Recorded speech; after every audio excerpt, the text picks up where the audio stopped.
The bad guy in Hollywood. From the silver screen's early days, he's played a major role in the success of the American cinema, giving evil a human form.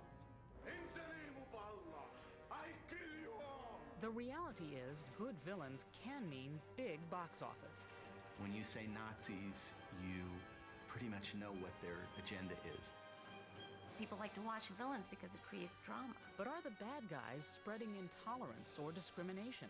It just seems like the villains are always of some ethnicity. The Italians are always related to the mafia, and Arabs are always related to terrorists. The fire of Allah. You know, and you're like, and the casting director's like, that was great. Is Hollywood merely giving the public what it wants? They no longer look at color or race. They see green. It's all about money. Questions at the heart of casting calls.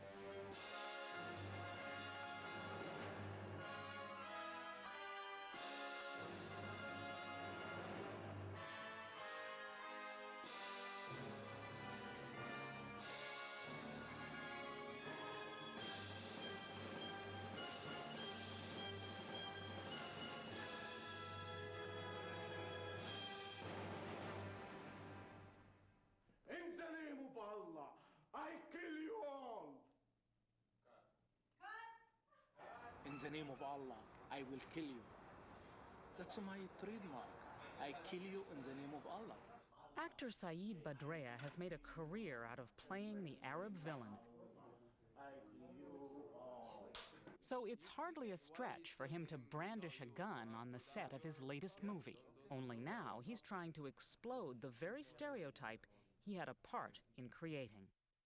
With the help of some high-powered Hollywood friends, Peter and Bobby Fairley, who directed Something About Mary, Saeed's making T for Terrorist. The film takes the typical action movie with its stock Arab bad guy and turns it on its head. T for Terrorist is about an Arab-American actor, sick and tired of playing a terrorist role. It's almost the story of Saeed's own life as an actor. From Executive Decision to The Insider to Three Kings, Badrea has portrayed the cliché-ridden bad Arab. Hi, this is Saeed. We talked like a week ago about Tony Shalhoub. Though he's racked up an impressive list of credits, Badrea had hoped for more in Hollywood. Growing up in Egypt, he took refuge from poverty and war in theaters, watching American movies and good guy heroes like John Wayne. I came here because the magic of cinema. But since attending New York University Film School, he has made his bread and butter playing the Arab menace. Every movie I held a gun. Sometime when I'm a doctor, they ask me, you want a gun? I would love one day to play like a gay guy with a gun.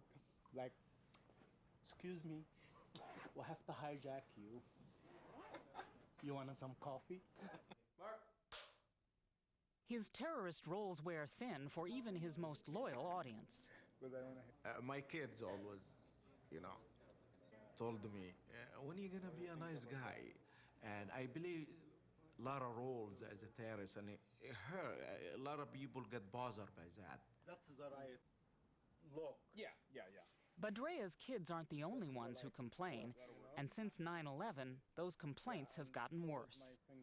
In every film, you have to have good and evil. It's just that we've never let go of this bad guy, number one. And this bad guy we hate now more than we ever hated. Dr. Jack Shaheen has been studying the portrayal of Arabs in cinema for more than 20 years. The Arab stereotype has been with us ever since movies started cranking. His book, Real Bad Arabs, is a catalog of about 900 of what he calls the best and worst roles depicting Arabs. Among the top offenders, Executive Decision. What the films did were to portray all Arabs as subhuman and to portray Islam as a faith of violence, because in almost every one of these films, when a Muslim would pray, the prayers would be followed by violence. So what Hollywood has done is it's focused primarily on the lunatic fringe. And Shaheen says Hollywood has tended to denigrate all Arab characters, even those who aren't toting guns. I think the most damaging film ever to come out of Hollywood is Rules of Engagement, a 2001 movie showing an African-American hero, Samuel Jackson Jr., gunning down 83 Arab women, children, and men. In True Lies, Arnold Schwarzenegger guns down Palestinians as like they're Cupid dolls in an amusement park.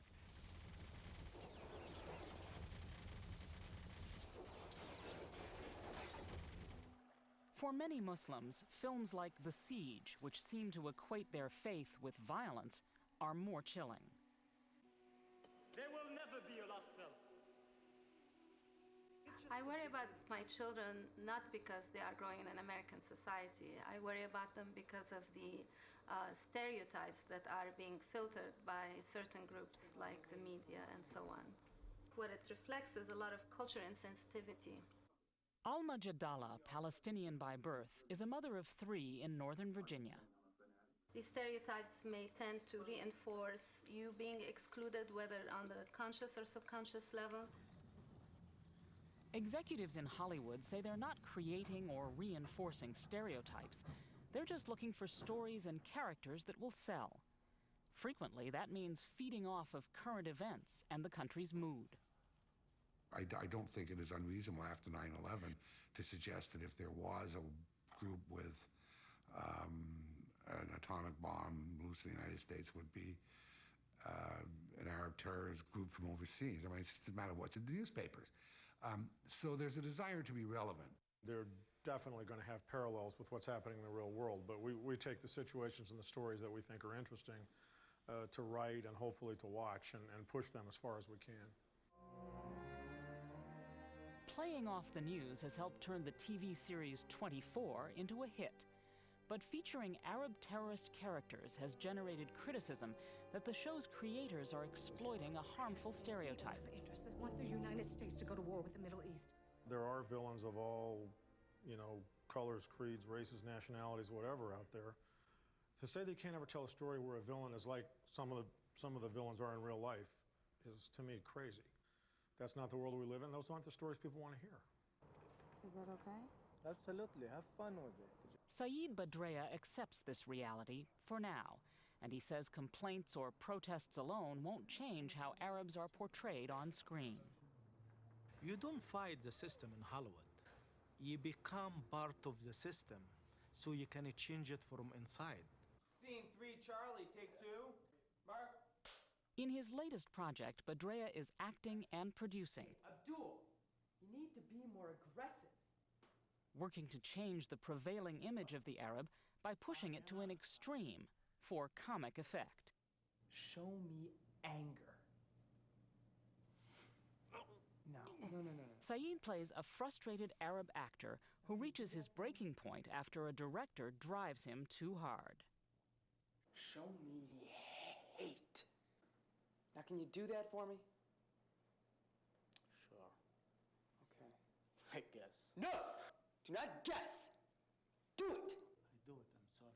I thought the idea 5, 6 years ago, while I was playing in a movie, Executive Decision, and I was one of the hijacker, and I had the gun, and I was inside doing the scene, and I thought, why not become the hero and let the American guy be the terrorist?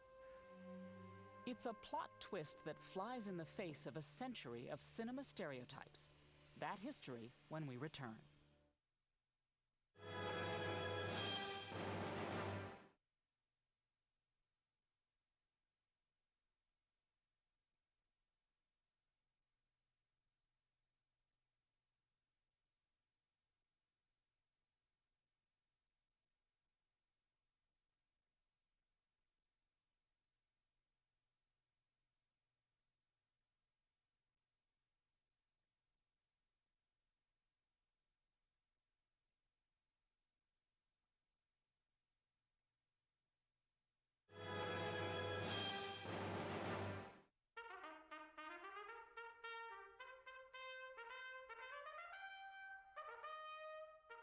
The year is 1915.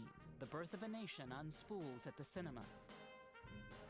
One of the first full-length silent films ever made, it depicts the Ku Klux Klan's rise in the South following the Civil War, as they do battle against vicious and recently freed African-American slaves.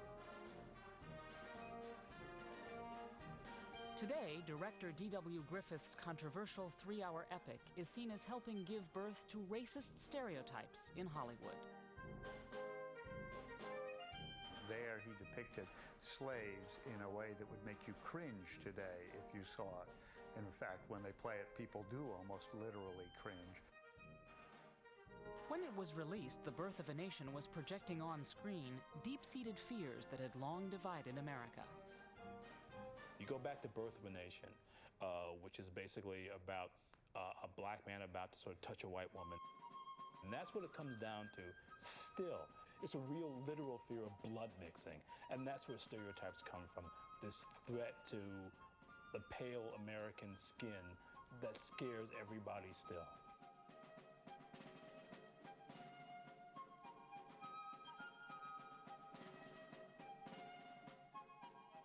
The most frightening creatures in movies, when they weren't King Kong, were always dark-skinned people, be they Africans or Arabs. The silent movie The Sheik was one of the first to portray Arabs as mysterious, oversexed, and dangerous. If you were an Arab, you were some scary person who spouted some babble that wasn't understandable, and you were probably violent. Native Americans were one of the group's most often typecast, like in 1923's The Covered Wagon. If you were a Native American, you were violent and prone to try to steal land and want to rape white women. Cartoons of the era helped reinforce racial stereotypes. If you were a black person, you were lazy and shiftless. African Americans were also portrayed as docile and childlike. These images leapt out from the screen even in the most popular films, including Gone with the Wind. I don't know nothing about birthing babies. What do you mean? If that's not promoting stereotypes still and a certain kind of American hegemony, I don't know what is. The tradition is very strong. And part of the problem is, if I were to indict Hollywood, it would be for being lazy, or for taking the easy way out, or perpetuating bad habits. For a long time, since Birth of a Nation is the movie, stereotyping has been used to control the population to a great extent. The current treatment of Arabs on screen resembles the way the Japanese were portrayed during World War II. My name's Joe Tatsuhiko. In films like Across the Pacific. Sure glad there's someone around that speaks my language. And again in cartoons of the time. General Hama demonstrates coolness and calmness of a Japanese officer during air raid. The greatest double cross in history. Our great Pacific outpost in the Hawaiian Islands is ruthlessly bombed. The bombing of Pearl Harbor was to the Japanese what the terrorist attacks of September 11 were to the Arabs, a traumatic event that transformed them into the ultimate villain. Death and destruction unleashed on a nation at peace as Japan's perfidious declaration of war. During a time of conflict, we demonize the enemy, and Hollywood helps us in that way and also hurts us. It's a very natural thing. But when you got Germans who speak military German is very harsh and guttural, you know. And it's easy to say that's a bad guy. You go, a lot of hawking and spitting, you know. And the Japanese the same way, you know. The horror in newsreels soon gave birth to despicable big-screen enemies, as in 1943's Bataan. A war is not a time when you see a lot of shades of gray.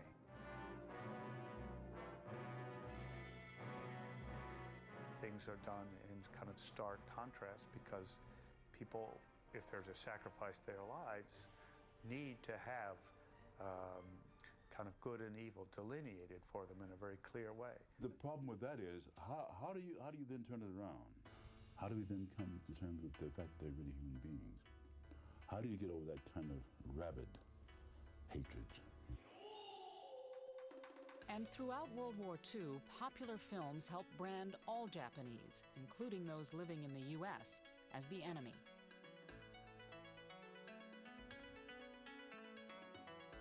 In an atmosphere of fear and suspicion, even those who were American citizens were rounded up and placed in internment camps. The History of the Pledge of Allegiance by Denise Uehara. Award-winning artist Denise Uehara connects the internment of Japanese Americans to the ways popular culture of the time depicted them. I think the images in the media and in film leading up to the 1940s created an image of the Asian person as being, you know, the suspicious. And that wasn't really the reality. People were very hardworking and loyal to the United States. Her findings inspired a performance piece called Big Head. 5 of the youths began to assault Sandeep and his family. Sandeep's wife screamed, "Why are you hitting us?" One of the girls answered, "They're gonna get you, Middle Easterners." It compares the current treatment of Arab Americans to the stories she heard as a child about living in camps during World War II.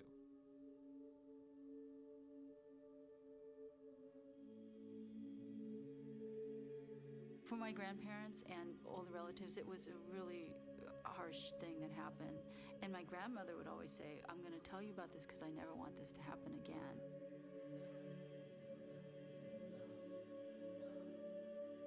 On September 11th, on that morning, I remember what an Arab American man had said to me, which is, "They interned your people all at once, and they're interning ours one by one." So I think what we're seeing right now in the media, it's so blown out of proportion, and it's inaccurate. And I think that there are so many other facets to Arab American and Muslim life that aren't being portrayed. That kind of stuff feeds hysteria. Yet not everybody in Hollywood believes their industry wields such power. As far as Lionel Chetwynd is concerned, the industry shouldn't be held accountable. Nobody, not the audience, not those of us that are involved in making it, or those who are involved in observing it, should pay too much attention to how we depict anyone, or to what we depict, or what our opinions are. I think it's really important that the American people and everybody understand that Hollywood is essentially a commercial enterprise. There's a little bit of truth in every stereotype. Ethnic groups have individual characteristics. They just do. And to pretend that they don't is silly. To harp on the same ones all the time is boring and probably hurtful to the people in that group because it doesn't show them as a whole. Often, the marketplace itself helps eliminate the ethnic stereotypes. When they're overused, they become boring. Or with the passage of time, attitudes change. Native Americans have gone from the savage redskins to sage ecologists in Little Big Man. There is an endless supply of white men, but there always has been a limited number of human beings. And Good Samaritans in Dances with Wolves.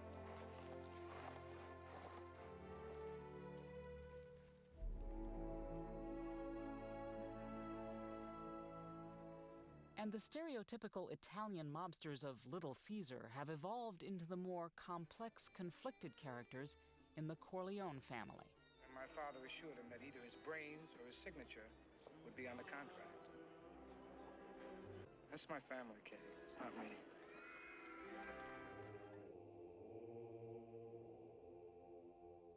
Even the evil Russians have evolved on screen. We've had the Russians, of course, during the Cold War. They were perfect villains. If you saw Rocky IV, you know what I'm talking about. I must break you. There, the hero, Sylvester Stallone, is up against the huge Russian who dwarfs him. And the Russian, at one point in the movie, is attached to machines because he's a kind of extension of the machine. He's just this brute force, and we're supposed to identify with the human up against this, you know, undefeatable, indefatigable giant. Now it would be kind of ludicrous to have a Russian as a villain. About the only villainous stereotype frozen in time is the Nazi. Well, I can be reasonable. That time is past. Still going strong in the 1981 action-adventure Raiders of the Lost Ark and numerous other movies since. Nazis have always been the universal villain. I know you will. When you say Nazis, you pretty much know what their agenda is. Scene 10, Quail, take one. Saeed Badrea doesn't want Arabs to get stuck in Hollywood's time machine, eternally playing the villains. Taking a cue from other actors and directors, he's telling his own story.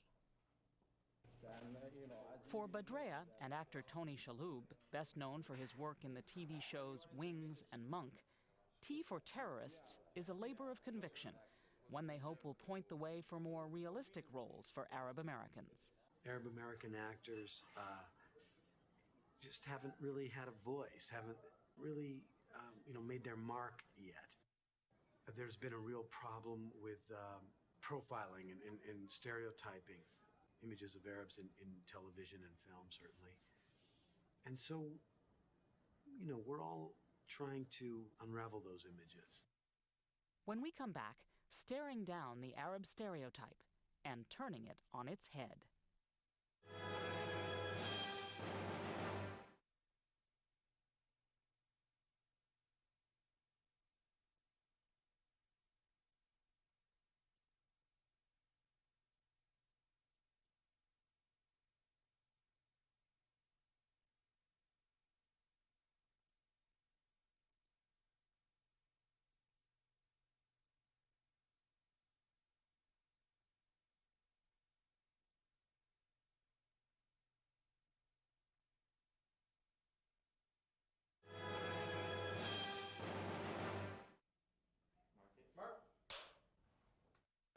I'm taking over your set. Over my dead body. Fine with me. This scene has played out so many times on screen, it has become a cliche. A gun-wielding Middle Eastern fanatic terrorizes a group of innocent people. You! Lock the door. But on the set of Saeed Badrea's T for Terrorist, it's being played for ironic effect. So, what do you want? Well, we'll finish making this movie. As a filmmaker, Arabic-American filmmaker, my weapon is the camera. My weapon is the image. I am the storyteller. And instead of putting a gun in your head to listen to my story, I'm gonna tell it to you. Tony bends down and washes his hands, right? And Badrea's story is simple. After years of playing the bad guy, he's trying to take Hollywood's favorite one-dimensional portrait of evil and turn it upside down. And then he comes back into this mirror. Yeah. Into this mirror? No, into the same mirror again. His character in T for Terrorist has an epiphany when an angel, played by Tony Shalhoub, pays a visit to him in a washroom. But I was sent here to give you some advice. You need to stand up for yourself once in a while. And this, my friend, is one of those times.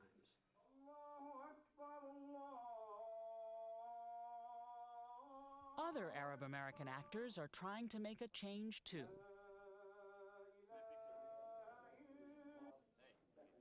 Kamal Mariotti is a 39-year-old actor who is reluctant to play the cliched bad guy. One of about 3 million Arab Americans, he came here from Iraq when he was a year old. So I identify more with being an American than being an Iraqi. I grew up as liking football and the Sun Devils and the Packers and the Phoenix Suns and apple pie and hot dogs. Have fun storming the castle. Okay, tonight, real fast, hello, goodbye type deal, dog, okay? In auditions for TV shows, he's often asked to act out stereotypical Arab characters. Okay, let me do the accent because this is not making. Yeah, Osama Paranoia. Let me do. All brothers crazy right now. I can't do that. All brothers crazy right now. It was just kind of absurd, because I would get scripts and it would say, the terrorist number one, says the fire of Allah. And you'd look at it and you're like, what? As a Muslim, you're like, fire of what? no Muslim ever says that. But you got to go in. You got to be serious about it. So you have to, you have to go in. And, you have fun with it too, So you kind of go in and you say, "The fire of Allah," And you're like, and the casting director's like, "That was great," And you're like, "Yeah, maybe for you." So I don't know what's going on. I'm at a bar. I'm outside the bar, thank God, because I'm a Muslim. I can't be inside the bar. But after 9/11, it's actually gotten a little bit better. I mean, as far as script writing, because I think the writers are doing their homework a little bit more. I see. On this day, Mariotti is reading for a new series based on the Homeland Security Department. This has to do with the plot, and the plot is 9/11, and I'm going to be the bad guy surrounding that circumstance. So, on one level, it's great to play, the bad guy, because every actor loves to do that, but at the same time, it's projecting that negative image that we don't need to see right now. I'm trying to fight these stereotypes on one hand, and on the other hand, I'm trying to get the part. He eventually lands a different role, that of an American detained wrongfully because of his Arabic origin. Grateful for the part, he's still frustrated by the one-dimensional characters that dominate television and film, and how they reflect so little of the Arab-American experience. We haven't told our story, and I think ultimately that's what we want to do. We want to tell our side of the story, but they haven't even heard our story. So and there are many stories to tell. That's what's so interesting about all the ethnic world. Unexplored stories that are really human stories that don't get told, For many Arab Americans in the audience, the stories that do make it to the screen can be painful to watch. It's not a good thing, because that's a lot of stereotyping, and especially with September 11th, I think that made it a lot worse too, and made it easier to have people have that stereotype.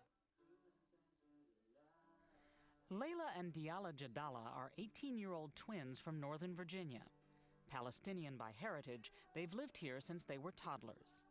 Our friends know that we're not like that, and that's not everyone, and that's not even a majority of Arab people. That's a small few who just are like that. I came with Amta Nahil in 1962. Sami Jadala, who is the twins' father, doesn't like the negative portrayals of Arab Americans he sees in the media. For me, it's especially as a veteran, who have served in the military, I take a great offense to it, and I don't take it lightly. I'm very angry about it.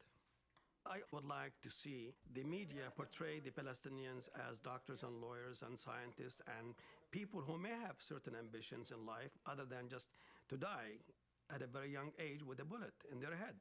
Is that him right there? Yet for all his frustration, he acknowledges that there is a connection between being stereotyped and being a newcomer to America. So the thing about it, unfortunately, is that we always need to have a villain. There's always the good guy and the bad guy, just like in the cowboy movie. To me, this is a price that we have to pay. It's part of, let's say, perhaps being incorporated into the mainstream America, that for so many years you have to be a stereotype and you have to look foolish or stupid, whatever, okay? But this is the price to pay. And according to some, to make that turn into the mainstream, you have to take more of an active role in American society and Hollywood. As Arab Americans, I think we should take part of the blame, because for a long time we felt like we shouldn't get involved, that we shouldn't, we can go to the mosque, we can do our prayers, we can, and just don't bother anybody and they won't bother us. And so I think that's why we find ourselves in this situation, is because we didn't get involved. Are we ready? Okay. Saeed Badrea is taking matters into his own hands. In this pivotal scene, he turns the tables on Hollywood. And you be the terrorist. I be the hero. We need makeup and wardrobe. And sound, get him mic'd. Come on, let's move, people. We're on schedule here. Next, how the bottom line makes or breaks stereotypes on screen.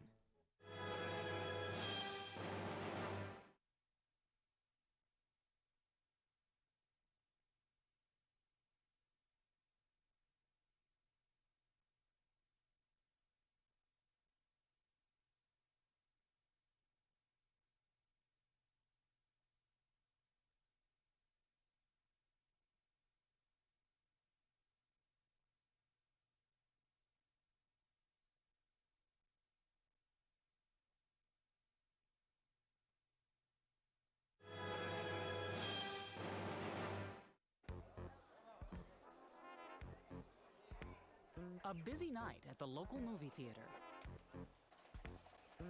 Many of these people come to the movies to see a dramatic struggle between good and evil. And often, it's the bad guys who are most memorable. The die-hard villains are always great. The Joker from Batman. Christopher Walken is a great bad guy. It was a bunch of Arabs who were trying to blow up a nuclear weapon in the movie with Arnold Schwarzenegger. And great bad guys can mean great box office.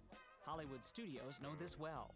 The list of biggest money-making films of all time worldwide contains a murderous row of evildoers, from Darth Vader and space aliens to sorcerers and dark lords. When villains take a human form, those caricatures of evil can touch the audience all too deeply. Everybody gets a stereotype from the movies. You see and hear a message over and over again that depicts someone or a group of people in a certain way. That image is invariably going to be ingrained in your head and in your mind. Kids do pay a lot of attention to movies, and it kind of puts an initial reaction to certain people in their mind when they're constantly exposed to them as a certain character in movies. When did you get the fax? I got it day before yesterday. Somebody from a casting company called us. They needed help finding people who look Middle Eastern to fit the parts. Do you know if anybody One group concerned with the effects of stereotyping on the public psyche is CARE, the Council on American Islamic Relations. Well, I strongly think we should put a lot of effort in getting a copy of the script. For the past decade, CARE has lobbied film producers and TV networks for a more balanced version of Arabs and Muslims. Do you know anything about it, about the content, the theme of the... They've even protested films they find offensive, like True Lies and The Siege. The objective is to have Hollywood, and therefore the rest of the country, the rest of the viewers, the public, perceive Muslims as the average person on the street, the average person living in the community, not necessarily the hero, not necessarily the villain. Muslims come in all shapes and forms.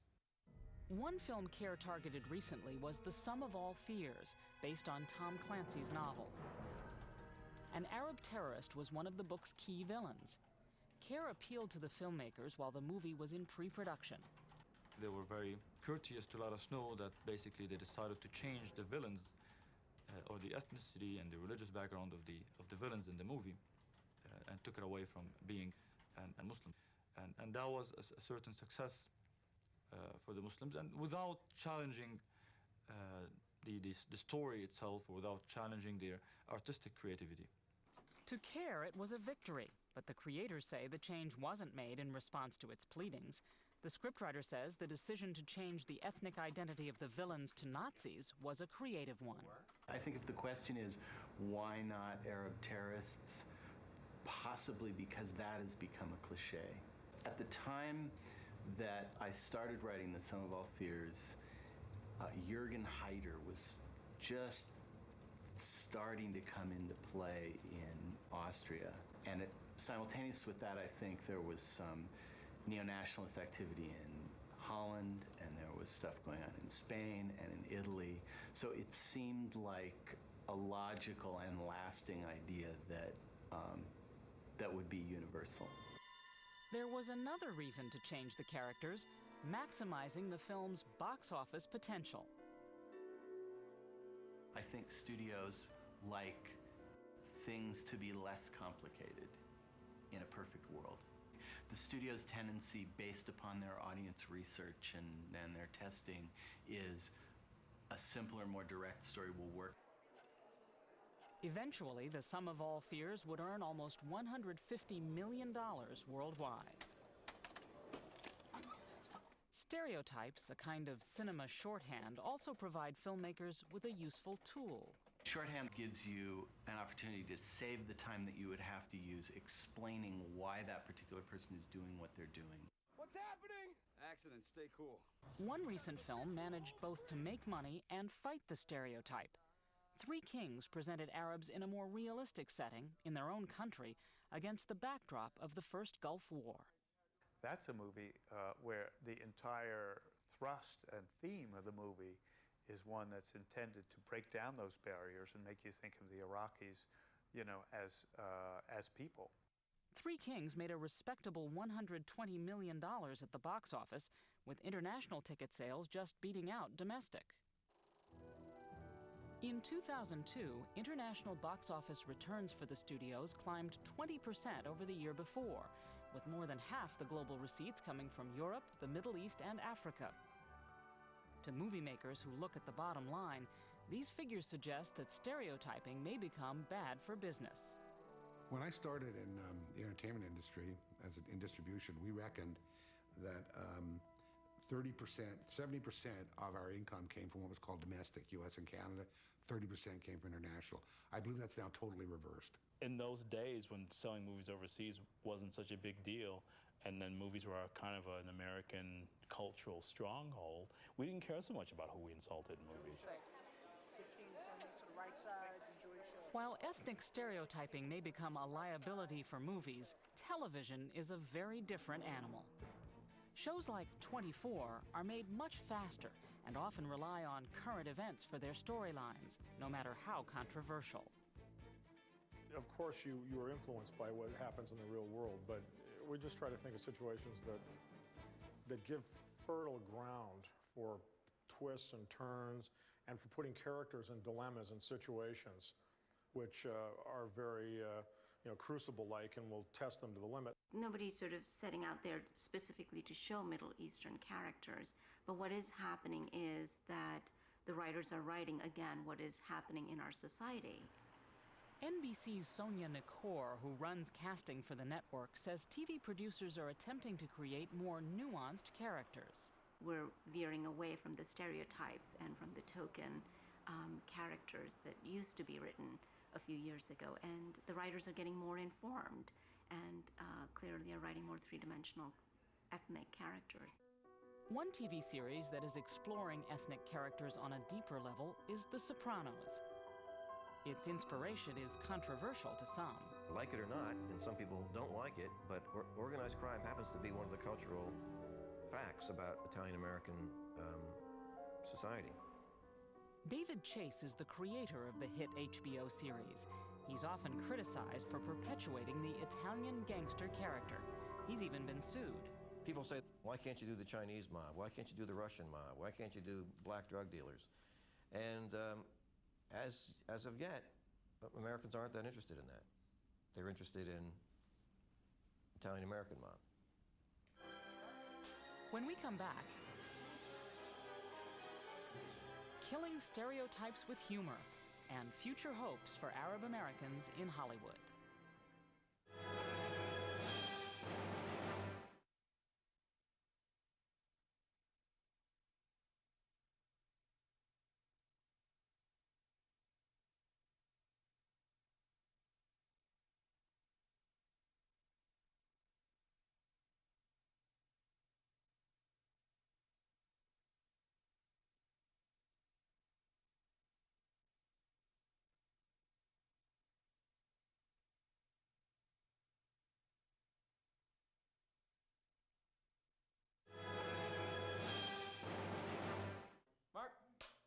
In T for Terrorist, Saeed Badrea's fantasy comes true.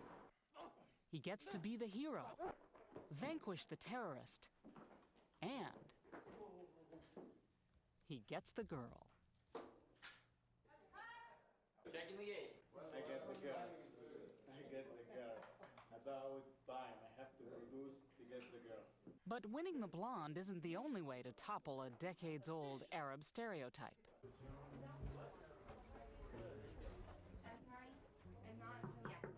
Meet Ahmed Ahmed. Born in Egypt, he grew up around Los Angeles. I went in on the Bungalow 5. As an actor, he ended up landing only cliched bad Arab parts. And little Ahmed, do you want to read for you're kidding. She goes, would you mind sticking around and reading for little Ahmed? I said. And his career hit a wall. So in a way, you sort of shoot yourself in the foot by continuing to play these roles, because casting people only see you as that. So this thing that I went in on yesterday, the Homeland Security, all of them are guys from the Middle East that have some sort of shady, past. I'm just curious, are there any roles out there that you've seen in the breakdowns for the guy who just happens to have brown hair? Ahmed has come up with a way out of his dilemma. Funny all the way from Cairo, Egypt. Ladies and gentlemen, Ahmed Ahmed. He's now a stand-up comedian. With comedy, there aren't any rules. It's freedom of speech. You can say whatever you want. There's no director, writer, producer. You're your own one-man show. Well, for those of you that don't know who I am, my name really is Ahmed Ahmed. Yeah. Like others who've been typecast, Ahmed hopes to gain acceptance through humor. Bad time to be named Ahmed these days. Before September 11th, a lot of the material, like I said, was like, hey, I'm Arab, check me out. And then after September 11th, I was like, hey, I'm Arab, don't shoot, I get to the airport a month and a half before my flight. I think through comedy, people can become enlightened. The security's gotten so bad, now I just show up in a G-string. I'm like, hey, how you guys doing? What's that? Turn around, no problem, you got it.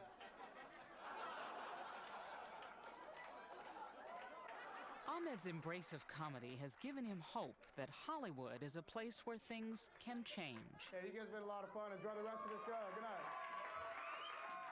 What I realized in Hollywood is once a project starts to make money, they no longer look at color or race. They see green. It's all about money at that point. No one knows this better than Nia Vardalos, who translated her comedy routine about her ethnic heritage into My Big Fat Greek Wedding. The 2002 sleeper hit made more than $225 million at the U.S. box office, making it the 5th most popular film of the year. What made the film successful was that the immigrant family with its colorful relatives struck a chord in American hearts. If you were trying to move an ethnic group into the mainstream, family drama family drama or comedy would be the way to do it. If you had the right mix of comedy and drama, if you had that mix, I think you can't go wrong if you're in these really bedrock relationships. My mother was very dour, pessimistic, paranoid, and very, very funny. If I did a show about myself, a TV producer, and his overbearing mother, people would say, oh, you mama's boy. But then it morphed into Tony Soprano and his mother, because a gangster wouldn't be perceived as such a crybaby. The whole point is you identify, you empathize with that character, and you say, person's not so different than me, really. Okay, rolling camera. Scene 12, take 1. Action, sir. Saeed Badrea hopes Arab Americans can follow a similar course. We have a lot of story to tell and make a lot of money, but we have to tell it. The American filmmaker will not make a good film about Sadat. I will not make a good film about Kennedy. So we say an Arabic word, leaves the bread to the baker. He can make it better. And someday we might tell a better story. For Badrea, there's a measure of consolation in knowing the roles are reversed in the Arab world, where it's the American who is often stereotyped in movies such as the Egyptian hit Hello, America. It highlights the adventures of a couple who visit the U.S. and are shocked by what they learn of American values. The American wife trying to dress Adila in American fashions. But, she's uncomfortable with this. And of course, what's going to come out instantly is, if you really want protection, you don't need a man, you need a pistol. Just as cinema stereotypes can influence audiences in this country, they exert the same power internationally, too. We're a violent society. We're materialistic. We can appear to be a very sexually amoral society, sometimes immoral. It can only reinforce that, and give people a sense that what they are seeing is in fact real. What is this? It's a script I wrote, and I know it needs a lot of work, but Saeed Badrea believes that portrayals of Arabs will improve, but only over time. This is unbelievable. I never imagined in my life something like this will happen to me. At the close of T for Terrorist, even his character's transformation turns out to be an illusion. Get your ass out there before I have your part recast faster than you can say shish kebab. In the end, it's a dream. T for Terrorist is a dream. He come back and he still have to deal with what is going on, and he have to put the beard on and shout, in the name of Allah, I will kill you all. So we left a message that dream is possible, but you have to work for it, and you have to work hard and you have to be determined 100%. If not, you're not going to be able to do it. Ironically, the events of 9/11 may help rehabilitate the long-suffering image of Arabs on screen and force Hollywood to consider more complex portrayals of Arabs in the future.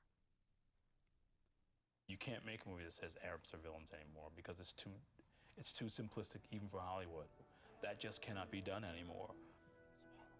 Other ethnic groups have fought the same battles as Arab Americans and succeeded, making Hollywood more diverse. Yet the Arab struggle for acceptance underscores an age-old question. Do movies shape public opinion, or does public opinion shape the movies? The power of movies and television and the media in general is awesome. It's just overwhelming. It can really help shape what you think because it's your source of information. So it's power that should be used wisely.